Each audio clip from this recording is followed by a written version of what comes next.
हमारे चैनल को सब्सक्राइब करें और बेल आइकन दबाएं।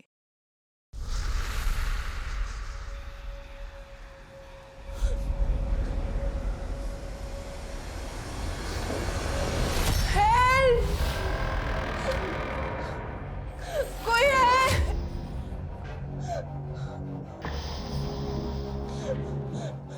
तू समुद्री जहाज के कंटेनर में पड़ी हुई है और चारों ओर पानी पानी है। कौन हो तुम? Sindhu the seller. धरती पर एक ऐसा देश है जहाँ पर 6 महीने सिर्फ रात ही रात होती, अंधेरा ही अंधेरा। वहीं पे ले जा रहा हूँ तुझे कैद करके। कोई है?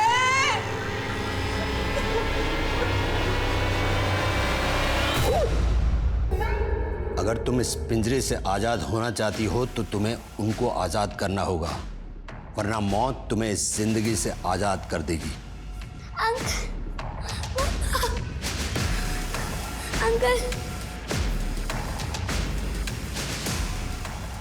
अंकल नहीं नहीं अंकल नहीं पापा। नमस्ते, मैं सोनाली कुलकर्णी क्राइम पेट्रोल 70 के आज के एपिसोड में आपका स्वागत करती हूँ। इंसानी दिमाग में जितनी सृजन की क्षमता है उतनी ही विध्वंस की भी है। अगर सोच सकारात्मक हो तो इंसान एक बेहतर दुनिया निर्माण कर सकता है, लेकिन स्वार्थ और लालच भरी सोच सिर्फ तबाही लाती है। सोच, ये देव और दानवों की जंग है। जगजीत है दानवों का गुरु शुक्राचार्य और उसकी बेटी अदिति है देवयानी। जैसे दानवों को छलने के लिए देवताओं ने देवयानी को छला था, इसी तरह तुझे अदिति से शादी करनी, उसके बाद उसकी सारी संपदा मेरी हो जाएगी। बस कीजिए पापा, आप लालच के इस खेल में अपने बेटे को मोहरा बना रहे हैं। मोहरा नहीं, प्यादा है तू। मेरा आदेश मानना ही पड़ेगा और इसमें तेरी लाइफ बर्बाद नहीं होने वाली। अदिति अच्छी लड़की है, तू तो उसे बचपन से जानता है। लेकिन दिव्या दीदी मुझसे बड़ी है ना, आपको उनकी शादी करानी चाहिए और आप मेरी शादी करानी। इनको मेरी फिक्र कहाँ है? इनको तो बस अपने खेल की बिसात बिछानी है। बस, कल लड़की वाले आ रहे हैं, समझाओ अपने बेटे को। और मैं ये शादी नहीं करूंगा, सुन रहे हैं आप?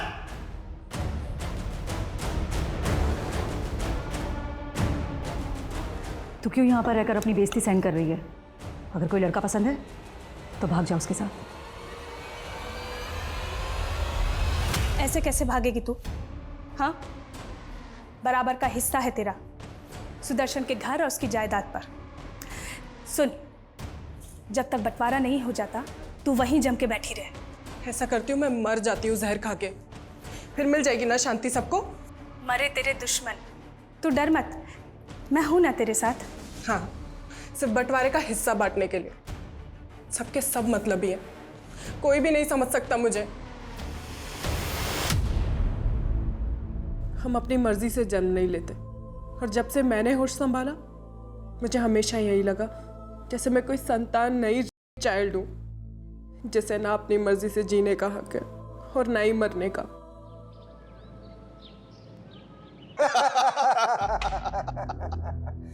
भाई, हक की लड़ाई लड़ते लड़ते दुश्मन से अब समधी बन रहे हैं, और मैं सिर्फ मेरी बेटी के लिए झुका हूं, वरना वो जमीन तुझे कभी नहीं देता।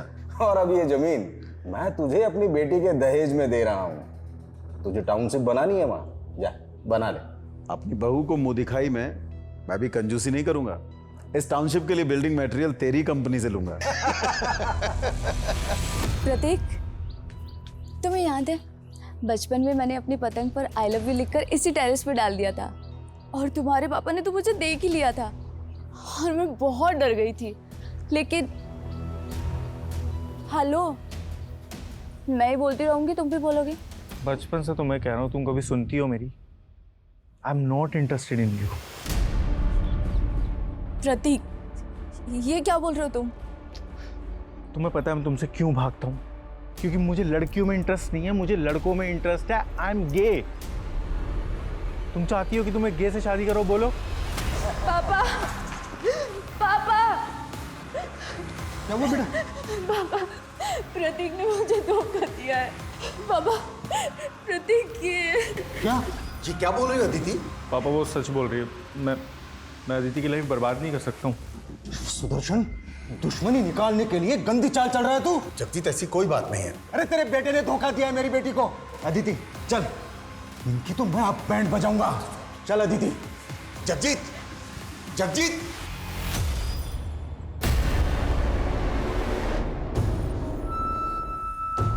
नाक डुबो दी तूने मेरी। पापा बस कीजिए।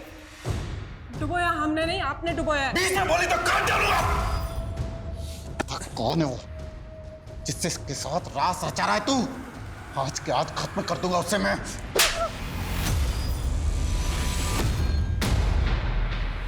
शगुफ्ता ये क्या बदतमीजी है? बीवी को ऐसी बदतमीजी करने का पूरा हक होता है डॉक्टर शादा। जब देखो बस बुक्स, क्लिनिक, इसी में बिजी रहते हो। मेरे लिए तो टाइम ही नहीं है ना तुम्हारे पास। ओए, नाराज हो क्या? शगुफ्ता मुझे अकेला छोड़ दो प्लीज। क्या? हाँ, क्या प्रॉब्लम क्या है तुम्हारी? जब देखो मुझसे दूर भागते रहते हो। कहीं कोई अफेयर तो नहीं चल रहा है ना तुम्हारा? दिमाग खराब हो गया क्या तुम्हारा?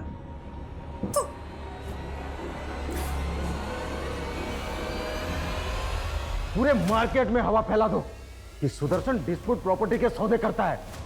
मुझे सुदर्शन को बर्बाद करना है। सुना तुमने? पापा, मुझे प्रतीक से शादी करनी है।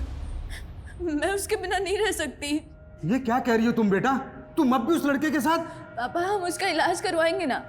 कई कंट्रीज में ना पापा उसका अभी भी इलाज होता है।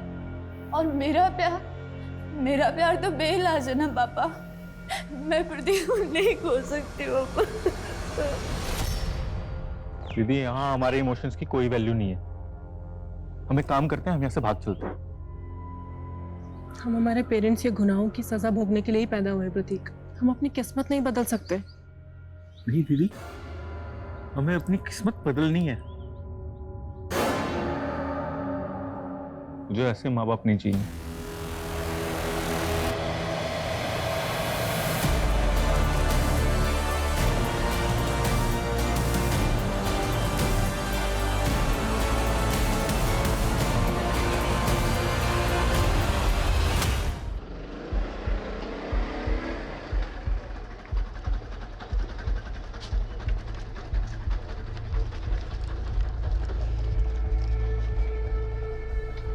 सर, पिछले 4 दिन से मेरी बेटी का कुछ पता नहीं चल रहा है। ये उसकी फोटो, ये है मेरी बेटी दिव्या। आपकी बेटी 4 दिन से गायब है और आप अब आ रही हैं। सर, दरअसल मैं हापुड़ में रहती हूँ और मेरी बेटी यहाँ फरीदाबाद में मेरे हस्बैंड और उसके परिवार के साथ रहती है। आपके हस्बैंड और उसके परिवार के साथ मतलब? दरअसल कुछ साल पहले मैं अपने पति से अलग हो गई थी। फिर उन्होंने दूसरी शादी कर ली। उनका एक बेटा भी है और मेरी बेटी उन्हीं के साथ रहती है। आपने अपने पति से मालूम करने की कोशिश की?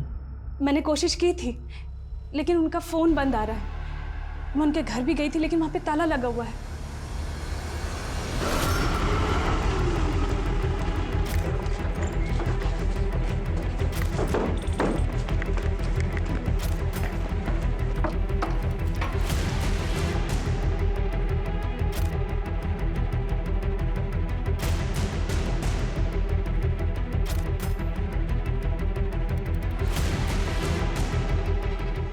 सर, अंदर कोई नहीं है।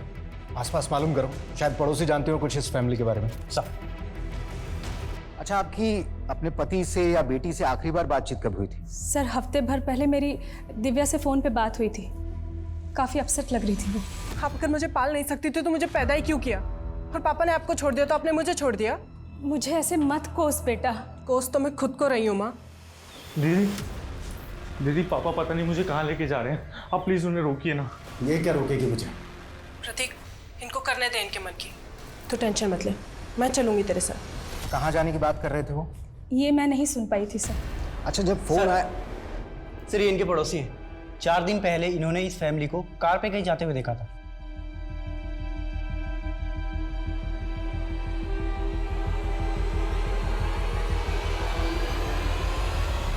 अच्छा, इस फैमिली के पास जो कार्स थी, आप उसके नंबर जानती हैं? नहीं सर, नंबर तो नहीं मालूम, लेकिन हाँ, मेरे पति के पास 2 कार है, एक उनकी और एक उनके बेटे की। माथुर,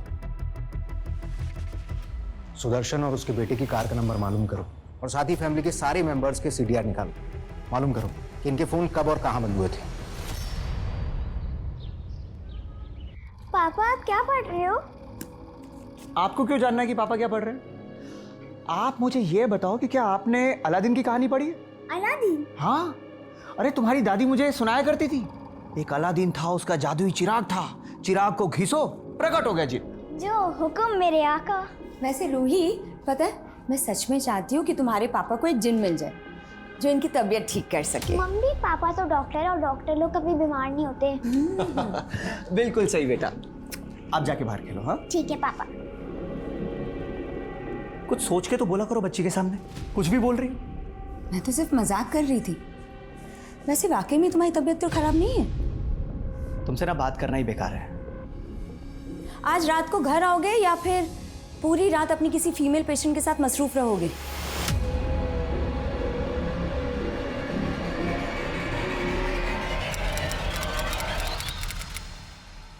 गाड़ी को अच्छे से चेक करो, देखो कुछ मिलता है क्या।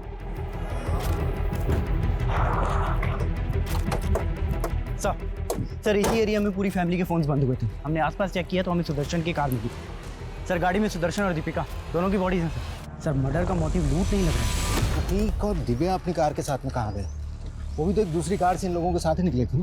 सर हमने पूरा एरिया अच्छे से स्कैन किया है, लेकिन हमें कहीं भी दूसरी कार नहीं मिली। तुमने कहा था कि सारे फैमिली मेंबर्स के फोन इस इलाके में आकर बंद हो गए। जी सर। अरे ये प्रतीक और दिव्या अपनी कार के साथ में गए कहाँ? क्या कर रहे हैं? चलूट, मर जाएगी ये। सर ये सब कैसे हो गया? कैसे? सुदर्शन, दीपिका, दिव्या, प्रतीक सबके फोन मुंगेर रोड पर बंद हुए। उस तरफ कहाँ जा रहे थे लोग? सर मुझे कुछ नहीं पता। लेकिन एक बात बताइए कि आपकी बेटी दिव्या और प्रतीक का सुदर्शन और दीपिका के साथ में रिश्ता कैसा था? सर सब कुछ ठीक ही था। मुझे सिर्फ इतना मालूम है कि प्रतीक की शादी करने वाले थे सुदर्शन, लेकिन प्रतीक उस रिश्ते से खुश नहीं था। किससे होने वाला था रिश्ता? सुदर्शन के एक पुराने दोस्त हैं जगजीत, उन्हीं की बेटी से प्रतीक के रिश्ते की बात चल रही थी। सिर्फ 15,000?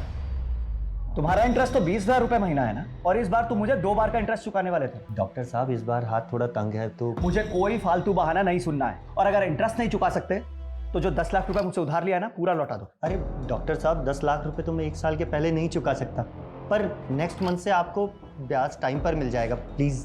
अगर नहीं मिला ना तो मुझे उंगली टेढ़ी करनी आती है। डॉक्टर साहब मेरी बेटी की अचानक तबीयत बिगड़ गई है, मेहरबानी करके आप घर चलिए।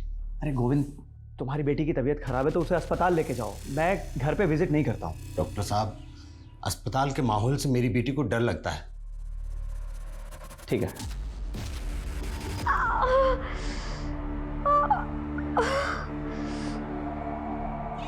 आइए डॉक्टर साहब। क्या हुआ इन्हें?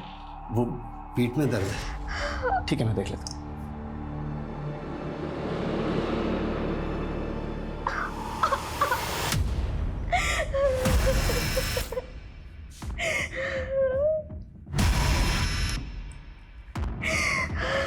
जरा सुनिए, सच सच बताइए क्या हुआ आपकी बेटी के साथ? कहीं वगैरह का मामला तो नहीं है? अरे नहीं डॉक्टर साहब, ऐसी कोई बात नहीं, वो लड़कियों वाली परेशानी। आप चेक तो कीजिए। देखिए हमें भी बहुत दुख है उस परिवार की मौत का, लेकिन आप सारी फैमिली की लाश नहीं मिली है अभी। दिव्या और प्रतीक गायब है। आपको क्या लगता है कहाँ हो सकते हो? जी हमें क्या मालूम, लेकिन हमें अच्छी तरीके से मालूम है आपकी और सुदर्शन की दोस्ती के बारे में। हमेशा से दुश्मन रहे हैं आप, और इस बार तो समधी बनकर भी समधी बन नहीं पाए। 36 का आंकड़ा 36 का ही रहा। आंकड़ा तो अपने बेटे से भी बिगड़ा हुआ था सुदर्शन का। उसकी पहली पत्नी की बेटी दिव्या, वो सिर्फ संपत्ति के खातिर अपने बाप के पास रहती थी। आपके लालच के बारे में भी पता चला है हमें। सुदर्शन के ना रहने से उसके बिजनेस के सारे क्लाइंट्स आपके हो जाएंगे, राइट? देखिए आप अपना खामाखा वक्त बर्बाद कर रहे हैं। हमारे वक्त की चिंता आप मत कीजिए, हमें आपकी बेटी से भी कुछ बातचीत करनी है। जी। तुम तो बचपन से ही प्रतीक को प्यार करती थी ना? जी, आई लव्ड हिम। और उसने आपसे शादी करने से इनकार कर दिया। बुरा तो लगा होगा आपको? सर वो मुझसे तो क्या, किसी भी लड़की से शादी नहीं करना चाहता था। क्यों?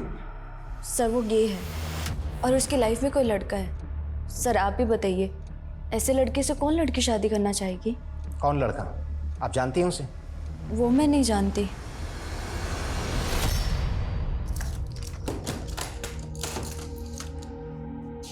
ये दवाई दे देना, दिन में 2 बार खाने के बाद, 1 हफ्ता आराम करने दो। डॉक्टर साहब आपकी बड़ी मेहरबानी जो आपने मेरी बेटी को देखा। आपकी फीस? अरे फीस की कोई ज़रूरत नहीं।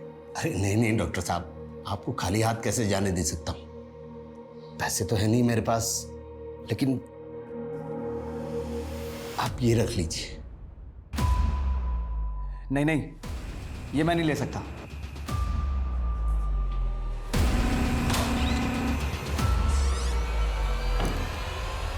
सर जगजीत की बेटी जरूर कोई कहानी बना रही है। प्रतीक ऐसा हो ही नहीं सकता। आप प्रतीक को इतने करीब से कैसे जानती हैं? मेरी बेटी उन्हीं के साथ रहती थी सर। अगर ऐसा कुछ होता तो वो मुझे जरूर बताती। फिर तो आप अपनी बेटी को भी अच्छी तरीके से जानती हो। उसका कोई बॉयफ्रेंड वगैरह? नहीं सर। अच्छा, मेरे हिसाब से तो दिव्या की उम्र प्रतीक से थोड़ी ज़्यादा है ना। उस हिसाब से तो आपके पति को प्रतीक से पहले दिव्या की शादी के बारे में सोचना चाहिए था। सर हम उसके लिए लड़का ढूंढ रहे थे, लेकिन कोई अच्छा लड़का मिल ही नहीं रहा था। पर सर आप ये सब बातें क्यों पूछ रहे? आप मेरी बेटी का कुछ पता क्यों नहीं करते? पता नहीं वो किस हालात में होगी।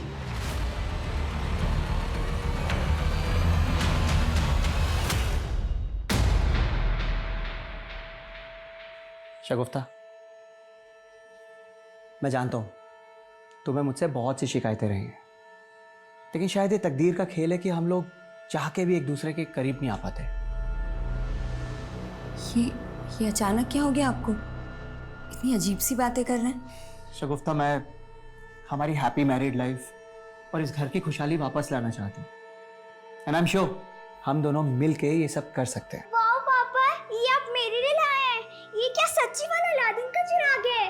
हाँ बेटा। कितना सुंदर है पापा। सर पोस्टमार्टम रिपोर्ट के मुताबिक सुदर्शन और दीपिका की हत्या गला दबाकर की गई थी, और सर दोनों की हत्या उसी वक्त की गई थी जिस वक्त सभी फैमिली मेंबर्स के फोन मुंगेर में बंद हुए थे। और उसी एरिया में उन लोगों की लाशें मिली, और उस दिन सुबह पूरा परिवार एक साथ कहीं बाहर निकला था। सर वो लोग कहाँ जा रहे थे इस बात का तो कोई आइडिया नहीं है, और ये प्रतीक और दिव्या ये दोनों कहाँ गायब हो गए ये भी नहीं पता चल रहा है। अच्छा, लव अफेयर के एंगल में कुछ मिला? सर दिव्या के कॉल रिकॉर्ड्स में तो ऐसा कुछ नहीं मिला, और सर अदिति ने हमें बताया था कि प्रतीक के कॉल रिकॉर्ड में ये अमर नाम के लड़के का नंबर मिला है। सर प्रतीक और अमर दोनों क्लासमेट थे और दोनों फ़ोन पे काफ़ी टच में थे, और प्रतीक को आखिरी कॉल भी अमर ने ही किया था। सर कमें। सर नगमा नाम की एक NRI लेडी आई है। उसने लंदन से दिल्ली एयरपोर्ट पे आज ही लैंड किया है। उसका कहना है कि उसका भाई यहाँ कानपुर में रहता है और पिछले 15 दिन से उसका फ़ोन बंद है और उसे अपने भाई का एड्रेस भी नहीं मालूम। सर इसी सिलसिले में वो आपसे मिलना चाहती है। ठीक है बोलो। सर ये मेरा भाई है डॉक्टर शादाब खान। सही कानपुर में ही कहीं रहता है। मैं पिछले 15 साल से लंदन रह रही हूँ, पर भाई मुझसे डेली फ़ोन पर बातें किया करता था। सर पिछले 15 दिन से मेरे भाई का फ़ोन स्विच ऑफ आ रहा है। इसी फिक्र से मैं इंडिया आई हूँ। मुझे कुछ ठीक नहीं लग रहा है सर। ये यहाँ कानपुर में अकेले रहती हैं? सर इसकी वाइफ और बच्ची इसके साथ रहती थी, और ये यहाँ पर किसी बड़े हॉस्पिटल के अंदर प्रैक्टिस कर रहा है। कौन सा हॉस्पिटल में? सर हॉस्पिटल का नेम तो मुझे नहीं मालूम, पर सर मुझे कुछ ठीक नहीं लग रहा है। Please find him sir. Don't worry, पता चल जाएगा। जिस नंबर से आपकी बात होती थी इनसे, वो नंबर बताइए, देखते हैं वो नंबर कौन से एड्रेस पर रजिस्टर्ड है। ठीक है हिमांशु, नंबर लो इनसे, आप इनके साथ जाइए। सर मैं सच कह रहा हूँ, मैंने कुछ नहीं किया। आपसे किसने कहा? सर मेरे और प्रतीक के बीच में ऐसा वैसा कोई रिश्ता नहीं था, और ना ही प्रतीक गे है। वो तो उसने झूठ बोला था अदिति से पीछा छुड़ाने के लिए। उसने झूठ बोला था या तू हमसे झूठ बोल रहा है?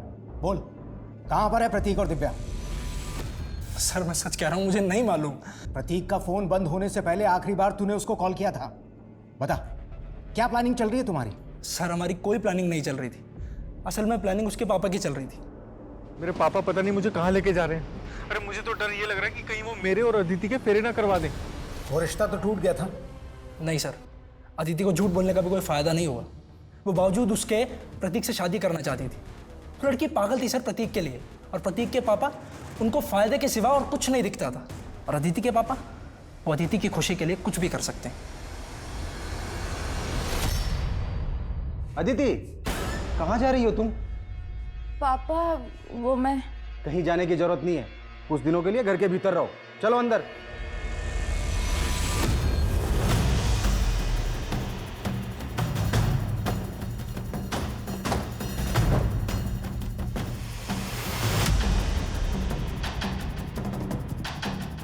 देखिए, मोबाइल कंपनी में उन्होंने जो अपना एड्रेस दिया है उसके हिसाब से तो यही घर है। पर सर यहाँ तो लॉक लगा हुआ है।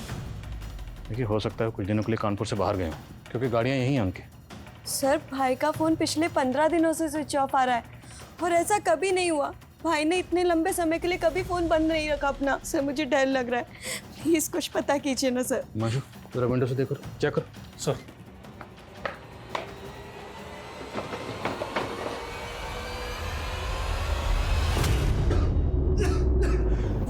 सर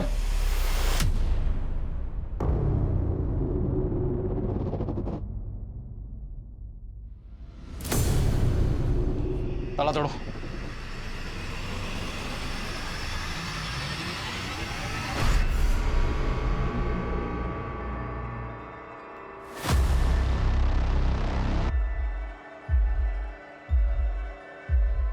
सर बॉडीज डिकम्पोज हो चुकी हैं, इनके डीएनए की प्रोफाइलिंग करनी पड़ेगी।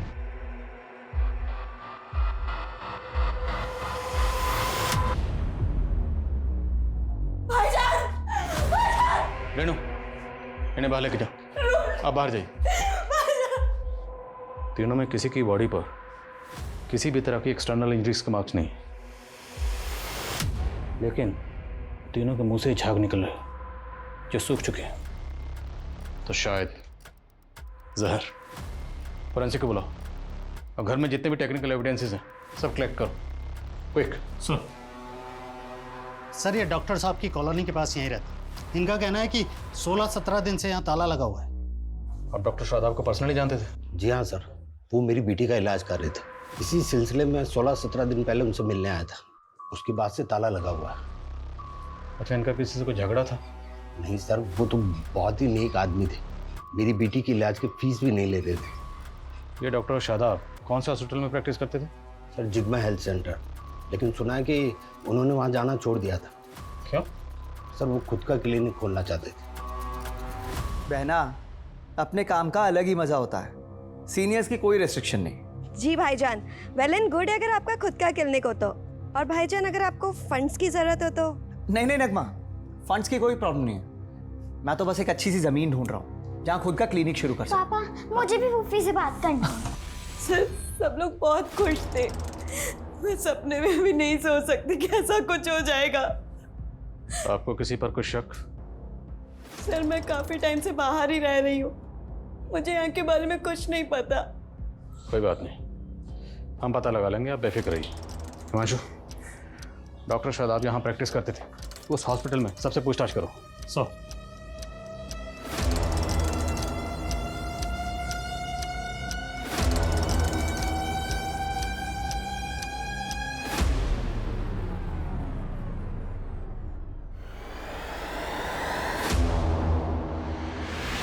सर डॉक्टर शादाब के घर के बाहर जो कार खड़ी थी उनमें से एक कार शादाब के नाम पर है और दूसरी कार ये नीरज सिंह के नाम पर रजिस्टर्ड है।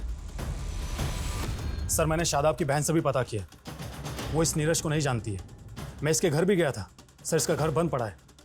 सर कुछ भी पता नहीं चल पा रहा है कि आखिर ये नीरज गायब कहाँ हो गया। सर हो सकता है इस नीरज ने ही कांड किया हो और उसके बाद गायब हो गया हो। अगर ऐसा है तो ये अपनी कार इस तरह छोड़कर क्यों जाएगा? सर दरअसल इसकी कार स्टार्ट ही नहीं हो रही है, हो सकता है किसी वजह से इसकी कार खराब हो गई हो जिसकी वजह से ये साथ में नहीं ले जा पाया। पता करो नीरज सिंह इस वक्त कहाँ है। सर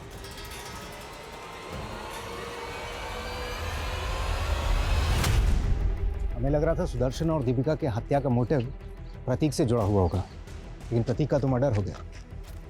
तो क्या केस का एंगल दिव्या के गायब होने से जुड़ा हुआ है?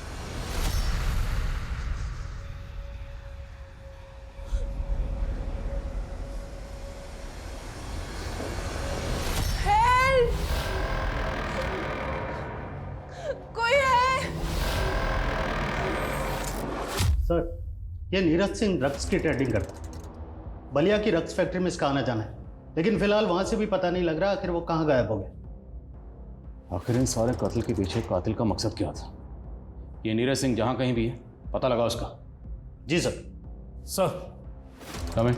सर डॉक्टर शादाब, उसकी बीवी और बेटी की पोस्टमार्टम रिपोर्ट। सर रिपोर्ट के मुताबिक उन तीनों की बॉडी में जहर इंजेक्ट किया गया था और इसी वजह से उनकी मौत हुई।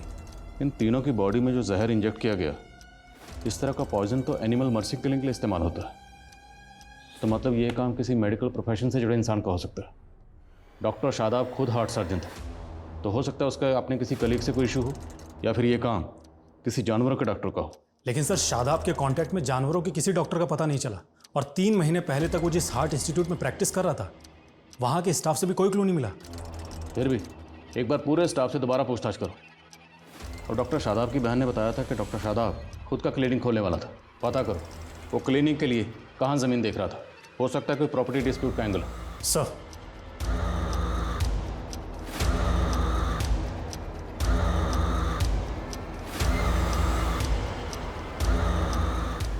हेलो दिव्या, कहाँ है तू? हाँ हाँ ठीक, ओके सर भेजो मुझे। सर शादाब ने कोई ज़मीन खरीदी थी, उसकी तो कोई डिटेल नहीं मिली है, लेकिन उसके घर से एक एमओयू मिला है। सर 2 महीने पहले शादाब ने उन्नाव में अपनी एक पुश्तैनी ज़मीन बेची थी। डील करीब 6 करोड़ में हुई थी। 6 करोड़? हाँ सर।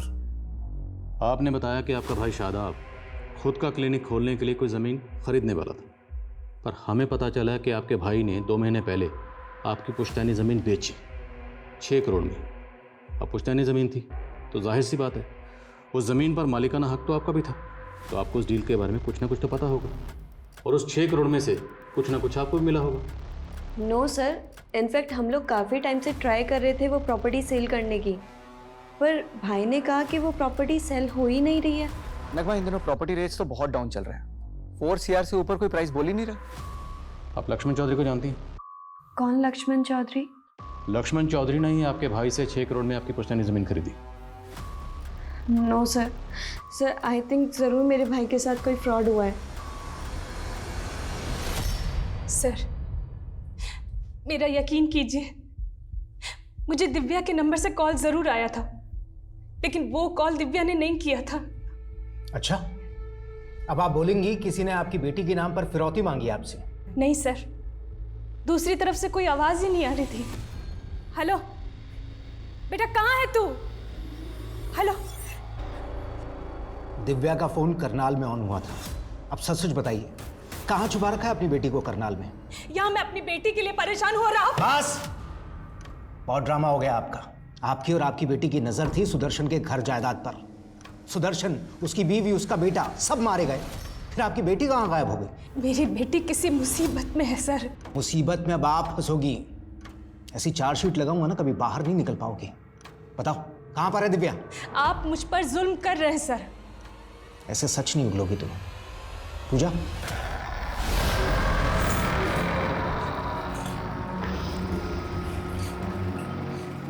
कहाँ ले जा रहे हो मुझे? बोला था ना तुझे, विदेश ले जा रहा हूँ। अब तू विदेशियों की मेहमान बन के रहेगी।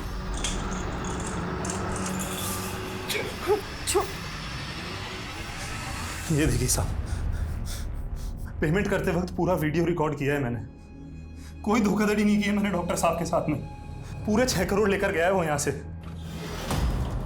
सर शादाब के घर में तो हमें 6 करोड़ रुपए मिले ही नहीं, तो इसका मतलब शादाब और उसकी फैमिली का मर्डर ही नहीं, बल्कि 6 करोड़ की लूट भी हुई है।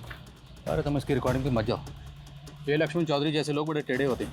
एक हाथ से पैसे देते हैं, दूसरे हाथ से वसूली कर लेते हैं। पता करो जिस दिन कत्ल हुआ उस दिन ये लक्ष्मण कहाँ था, और हाँ ये भी पता करो इसका नीरज से कोई ताल्लुक है या नहीं। Sir, excuse me sir. Hello,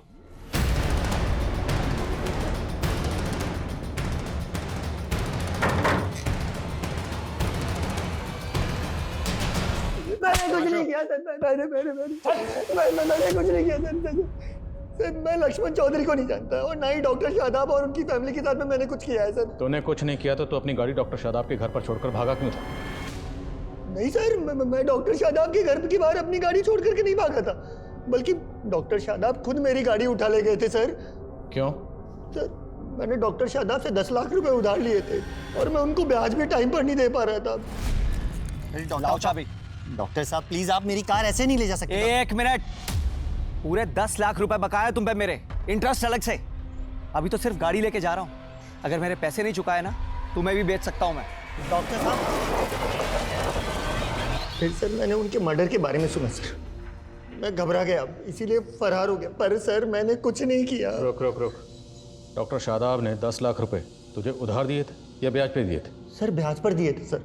doctor Shadab और ब्याज। अच्छा, अगर तुझे ब्याज पर पैसे दिए थे तो डॉक्टर शादाब बाकी लोगों को भी ब्याज पर पैसे देता होगा? हाँ सर देता होगा। तुम ऐसे किसी और शख्स को जानते हो जिसे डॉक्टर शादाब ने ब्याज पर पैसे उधार दिए थे? नहीं सर, ऐसे तो किसी शख्स को नहीं जानता, पर डॉक्टर शादाब पर ऊपर वाले की बड़ी मेहर थी। पता नहीं वो किसकी इबादत करते थे, क्या इबादत करते थे, पर उनकी तिजोरी हमेशा नोटों से भरी रहती थी सर। इबादत? जी सर। कैसी इबादत? सर ये तो मुझे नहीं पता, पर एक बार मैं डॉक्टर शादाब के घर ब्याज के पैसे देने गया था, तब उनकी फैमिली अजीब सी हरकतें कर रही थी, तभी मैंने देखा था। मुझे अजीब सा लगा सर। अक्कड़ बक्कड़ तौबा रहम रुस्तम रुस्तम बिल्बिल कम अक्कड़ बक्कड़ तौबा। मुझे देखते ही डॉक्टर शादाब ने उस चिराग को कपड़े से ढक दिया। पता नहीं उन्होंने ऐसा क्यों किया। ये चिराग एग्जैक्टली डेड बॉडीज के पास रखा हुआ था। कहीं ऐसा तो नहीं कि फैमिली किसी तिलिस्मी जादू करने वाले बाबा के चंगुल में फंसी हुई थी? लेकिन सर कोई ऐसा बाबा ऐसे जहर के इस्तेमाल से उन्हें क्यों मारेगा जो एनिमल्स की मर्सी किलिंग में इस्तेमाल होता है? और फॉरेंसिक को घर में अननोन फिंगर के प्रिंट्स भी नहीं मिले थे और सिरिंज शादाब के हाथ में मिली थी। सर हो सकता है लूट फरेब की हताशा में फैमिली ने मिलकर किया हो। नहीं मानशो, इस केस की तह में जाए बिना हम इस केस को ऐसे केस नहीं मान सकते। इस केस में कुछ ना कुछ तो ऐसा जरूर है जो हम मिस कर रहे हैं। सर फॉरेंसिक ने डॉक्टर शादाब, उसकी बीवी और उसकी बेटी के डीएनए की प्रोफाइलिंग की तो पता चला है कि सर डॉक्टर शादाब और उसकी बेटी का डीएनए मैच नहीं करता। व्हाट? मतलब रूही डॉक्टर शादाब की अपनी बेटी नहीं है? नहीं सर, मैं मान ही नहीं सकती कि रूही शादाब भाई की बेटी नहीं थी। पर डीएनए रिपोर्ट तो यही कहती है। अब डीएनए रिपोर्ट तो झूठ नहीं बोल सकती। देखिए, हम इस केस की तहकीकात कर रहे हैं और जब हम तहकीकात करते हैं तो हम हर एंगल टटोलते हैं। तो मुमकिन है कि आपकी भाभी शगुफ्ता का कोई पास्ट रहा, कोई माजी रहा और... नहीं सर, ऐसा नहीं हो सकता। ऐसा भी तो हो सकता है ना कि शादाब भाई ही बाप ना बन सकते हो, इसी वजह से शगुफ्ता भाभी आईवीएफ के थ्रू प्रेग्नेंट हुई हो।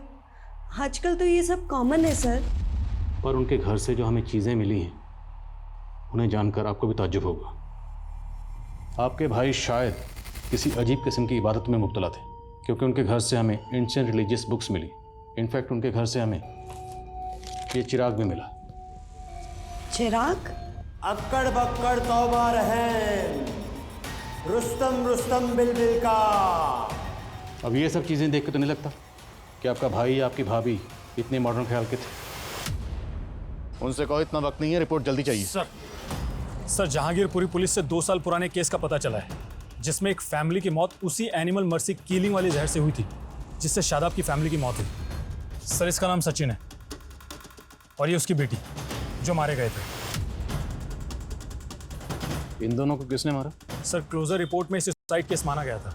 सचिन की बेटी को कैंसर था, लास्ट स्टेज पर थी और जहांगीर पुलिस की ये थ्योरी थी कि सचिन ने इसी हताशा में अपनी बेटी के साथ हत्या कर ली। भले ही जहांगीर पुलिस की ये थ्योरी है कि एक केस, और सवाल ये है कि सचिन के पास ये जहर कहाँ से आया होगा। सचिन करता क्या था? सर ये एक सॉफ्टवेयर इंजीनियर था, लेकिन इसका मेडिकल फील्ड से दूर दूर तक कोई लेना देना नहीं था। एक बात और सर, सचिन की मौत से पहले सचिन के घर के बाहर एक लड़की को देखा गया था, उसका स्केच भी बना था। सर ये रहा वो स्केच। सर आज तक इस लड़की की पहचान नहीं हो पाई है। सर कुछ समझ में नहीं आ रहा है कि आखिर ये लड़की है कौन। एक अजीब बात और सर, सचिन और उसकी बेटी की लाश के पास में एक खाली पिंजरा भी मिला था। सर ये क्राइम सीन की फोटो।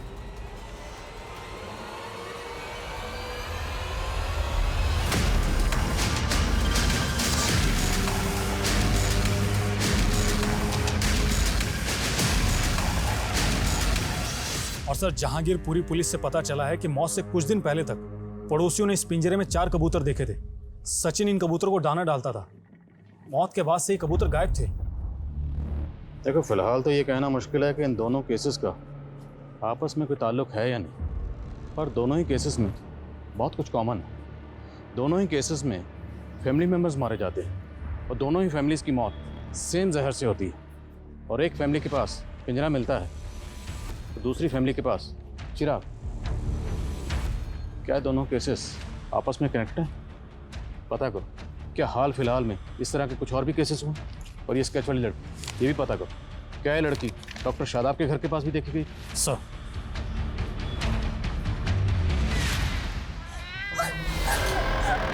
छोड़ दो मुझे, छोड़ दो मेरा बच्चा, छोड़, मेरी जिंदगी तो बर्बाद कर दी, मेरे बच्चे को तो छोड़ दो, छोड़ो मुझे, छोड़ो।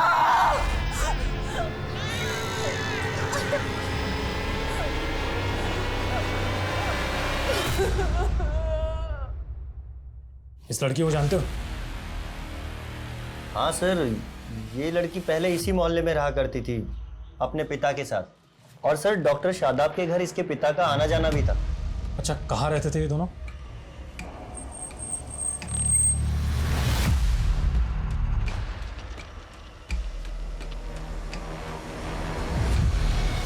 सर गोविंद और उसकी बेटी उस घर में किराए पे रहते थे, लेकिन अब वो घर खाली करके चले गए हैं।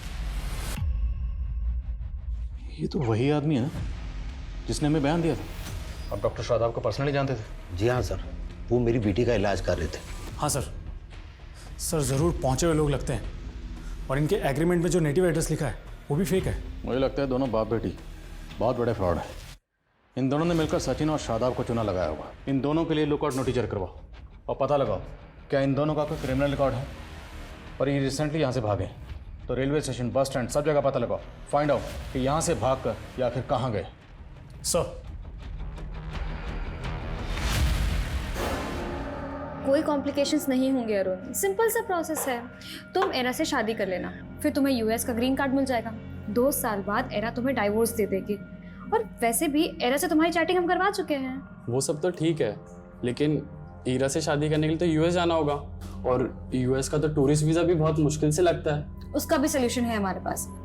एरा इंडिया आके शादी करेगी, लेकिन उसके लिए वो एक्स्ट्रा चार्ज करेगी। 25 लाख दे तो रहा हूँ, और कितना लगेगा? 30 लाख, वो भी एडवांस में। तभी एरा इंडिया लैंड करेगी। सर कमें। सर गोविंद की बेटी का एयरपोर्ट से क्लू मिला। ये गोविंद की बेटी 4 दिन पहले एयरपोर्ट पे देखी गई थी, वो भी एकदम बदले रूप में। ये देखिए एयरपोर्ट पे ये अकेली थी? जी सर। और हाँ सर, मैंने पता किया, इसने दिल्ली की फ्लाइट ली थी। बेटी अगर फ्लाइट पकड़ के दिल्ली गई है तो बाप कहाँ गायब हुआ? इसकी टिकट बुकिंग की डिटेल निकलो। Yes sir. सर हमें सर रिसेंट में हुए कुछ अतरंगी केसेस की डिटेल्स निकाली मैंने, जो कुछ अजीब तरह के फ्रॉड से जुड़े हैं। सर एक केस में एक जौहरी को रेत बेचा गया और कहा गया कि इसमें लोहा डालोगे तो 40 दिन में सोना हो जाएगा। एक केस में रोबोट, तो एक केस में बिल्ली की जेर। ये गोविंद और उसकी बेटी का क्रिमिनल रिकॉर्ड? हाँ सर। सर गोविंद का एक रिकॉर्ड मिला है। सर फरीदाबाद पुलिस की फाइल में इसका नाम राधे श्याम है। और सर ये राधे श्याम को फरीदाबाद पुलिस 4 साल से ढूंढ रही है। और फरीदाबाद में ये एक फैमिली में ड्राइवर था, तब ये वहाँ नया नया काम पर लगा था, इसलिए फरीदाबाद पुलिस को इसके बारे में कुछ भी पता नहीं चला। और सर फिर बाद में पता चला कि ये मर्डर करके गायब हो गया। और उस फैमिली में सुदर्शन, उसकी बीवी दीपिका और बेटे प्रतीक का मर्डर हुआ था। और सर सुदर्शन की एक्स वाइफ की बेटी दिव्या के बारे में भी कुछ पता नहीं चल रहा है, जो कि उनके साथ ही रहती थी। और फरीदाबाद पुलिस की थ्योरी थी कि दिव्या और उसकी माँ रुक्मणी भी इस ड्राइवर के साथ मिले हुए थे। फरीदाबाद चलने की तैयारी करो। सर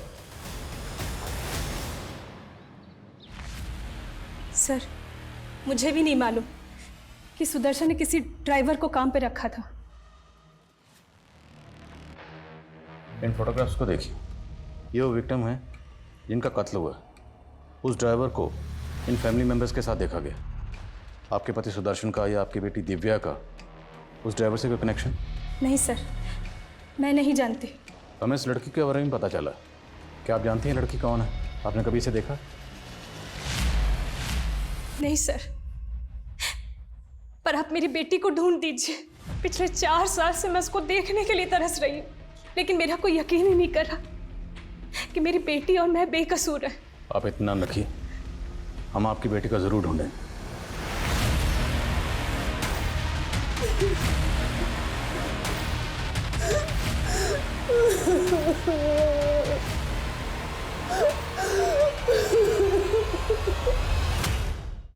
सर, ये गोविंद की बेटी का टिकट किसी अरुण नाम के आदमी के क्रेडिट कार्ड से बुक हुआ।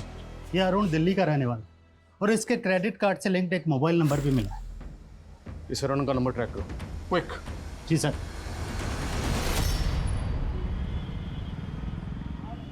ये लो तुम्हारे 30 लाख रुपए, और परसों की परसों शादी करके मुझे यूएस निकलना है ईरा के साथ। डोंट वरी, एरा कल शाम तक आ जाएगी इंडिया। सोच लो कि तुम्हें ग्रीन कार्ड मिल गया यूएस का।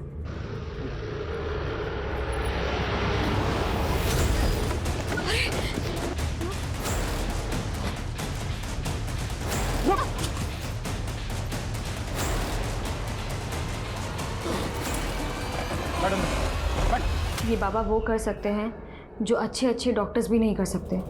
तेरी बेटी पर मौत का बुरा साया मंडरा रहा है और उसके लिए तुझे 4 अनोखे कबूतर खरीदने होंगे। उन कबूतरों में तेरी बेटी का बुरा साया आ जाएगा, फिर उन कबूतरों को उड़ा देना। अगर मौत के पिंजरे से बचना चाहता है तो उन कबूतरों को उड़ाना होगा। फिर हमने सचिन को 7 लाख रुपए में कबूतर बेच दिए और बोला कि ये अनोखे कबूतर है। फिर झूठा कर्म कांड करके उसी से वो कबूतर उड़वा दिए, लेकिन उसकी बच्ची पर कोई असर ही नहीं हुआ। हम लोग वहां से भागने वाले थे, तभी उसने हमने को देख लिया और बोला कि हमें अंदर करवा देगा। हमने उसे और एक झांसा दिया, कहा कि अगर उस पिंजरे में फिर से टोटका करेंगे तो उसकी बेटी बच जाएगी। वो मान गया। हम उसके घर पहुंच गए और दोनों बाप बेटी को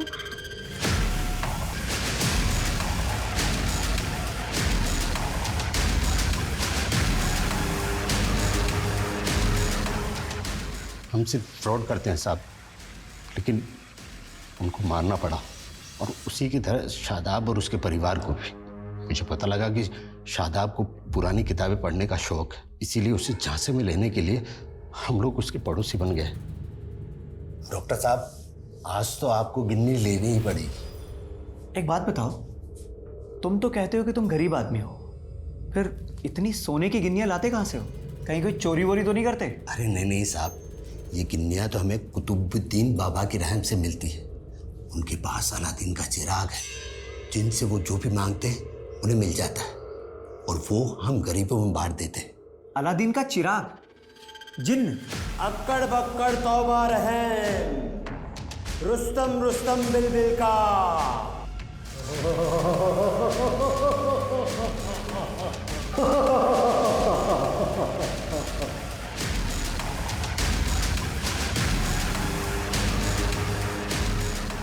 हमने सिर्फ ड्रामा रचा था, लेकिन शादाब ने सच मान लिया और वो बोला कि चिराग उसे चाहिए। फिर हम लोगों ने उसे 6 करोड़ में वो चिराग दे दिया, लेकिन सर उसका चिराग से जल्दी मोह भंग हो गया। तुमने मुझे चीट किया है। कोई जिन विन नहीं निकलता तुम्हारे चिराग में से। अरे डॉक्टर साहब, अभी 11 दिन ही तो है, 40 दिन की इबादत तो पूरी कीजिए। सब उसे किसी तरह शांत किया और हम लोगों ने सोचा कि भाग चलते, लेकिन वो हमारी पोल खोल देता, इसीलिए उसे भी मार दिया। गोविंद! गोविंद नहीं! नहीं! तुम लोग वो जहर कहाँ से लाते थे? वो सर एक बार जानवरों के डॉक्टर को ठगा था, वहीं से इंतजाम हो गया था। तो 4 साल पहले सुदर्शन और उसकी फैमिली को भी इसी तरह से तुम लोगों ने? नहीं साहब, उस वक्त तो हम लोग कच्चे थे, लेकिन जालसाजी तब भी करते थे। सब मुझे पता लगा कि सुदर्शन का बेटा गे था। मुझे प्रतीक से शादी करनी है, मैं उसके बिना नहीं रह सकती। पापा, हम उसका इलाज करवाएंगे ना? कई कंट्रीज में ना पापा उसका अभी भी इलाज होता है। मैंने इसी चीज का फायदा उठाकर उसे बाबा जी के बारे में बताया। बोला ऐसी पूजा कर देंगे कि आपका बेटा बिल्कुल ठीक हो जाएगा, वो गे नहीं रहेगा। हमने भोला को बाबा बनाकर सुदर्शन से मिला दिया और बोला कि पूजा के लिए 2.5 लाख रुपए लगेंगे। और सर उस दिन जब हम पूजा के लिए जा रहे थे तो मैंने रास्ते में गाड़ी रोकी और 2.5 लाख रुपए के लिए उन सबको मार डाला। सब दिव्या को लेकर हम दोनों के मन में लालच आ गया था। उसके बाद दिव्या के साथ क्या किया? हमने कुछ दिन तक दिव्या को कैद रखा, फिर अच्छा दाम मिलने पे उसको बेच डाला। दिव्या कहाँ है? वहां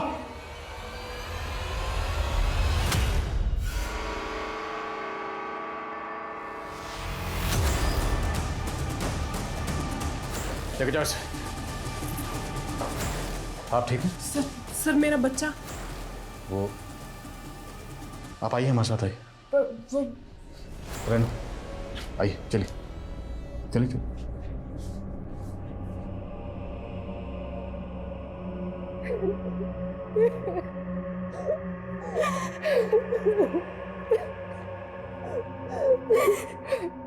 लोभ, लालच वो दलदल है जिसमें एक बार इंसान धंस जाए तो धंसता ही चला जाता है। सोच के हैरानी होती है कि पढ़े लिखे वेल क्वालिफाइड लोग भी किस कदर तिलस्मी ताकत और बिना सर पैर के कर्म कांड पर आंख मूंदकर विश्वास करते हैं। लालच वो नशा है जो इंसान की सूझबूझ, उसकी समझ को निष्क्रिय कर देता है। लालच के अफीम के आगे सारे तर्क, सारे लॉजिक बेअसर हो जाते हैं और जब तक इंसान को हकीकत का एहसास होता है तब तक बहुत देर हो जाती है।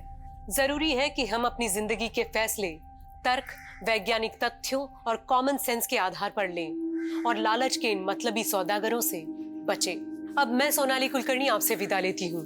फिर होगी आपसे मुलाकात एक ऐसे ही चौंका देने वाले केस के साथ क्राइम पेट्रोल सतर्क में। तब तक अपना और अपनों का ख्याल रखिए। For more updates, subscribe to our channel, click the show links and enjoy watching the videos.